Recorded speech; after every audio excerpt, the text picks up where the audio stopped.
Pasni press club کے بانی معروف طنز و مزاح نگار صحافی شاعر اور فنکار مرحوم اکرام صاحب خان کی برسی کے موقع پر پسنی پریس کلب کے زیر اہتمام ایک پروقار تعزیتی تقریب منعقد ہوئی، جس میں صحافت، ادب، سپورٹس اور فنون لطیفہ سے وابستہ شخصیات نے بڑی تعداد میں شرکت کی۔ تقریب کے مہمان خصوصی میر سلمان کلمتی اور خدا بخش سعید تھے، جبکہ اسٹیٹ سیکرٹری کے فرائض زبیر مختار اور موسیٰ امت نے انجام دیے۔ تقریب 2 حصوں پر مشتمل تھی۔ پہلے حصے میں مرحوم کی زندگی، صحافتی خدمات، طنز و مزاح نگاری اور ادبی کردار پر گفتگو کی گئی، جبکہ دوسرے حصے میں مشاعرہ منعقد ہوا۔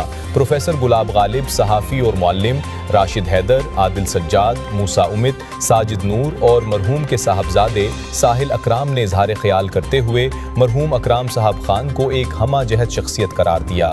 مقررین نے کہا کہ انہوں نے نوجوانوں کی رہنمائی کی اور پسنی میں صحافت، سپورٹس اور طنز و مزاح نگاری کے فروغ میں بنیادی کردار ادا کیا۔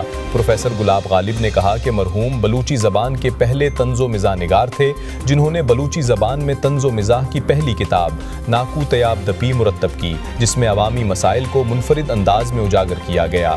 موسیٰ امت نے کہا کہ اکرام صاحب خان نے بلوچی ادب کو قیمتی اور یادگار فن پارے دیے۔ عادل سجاد نے ادبی سرگرمیوں کے فروغ اور سرکاری سرپرستی پر زور دیا، جبکہ ساحل اکرام نے اپنے والد سے جڑی یادوں کا جذباتی ذکر کیا۔ ساجد نور نے مرحوم کو پسنی پریس کلب کا بانی اور صحافت کا اہم ستون قرار دیا۔ مشاعرے میں متعدد شعراء نے اپنا کلام پیش کیا، جسے حاضرین نے خوب سراہا۔ آخر میں پسنی پریس کلب کے صدر سخی کریم نے تمام مہمانوں، شعراء اور شرکاء کا شکریہ ادا کیا۔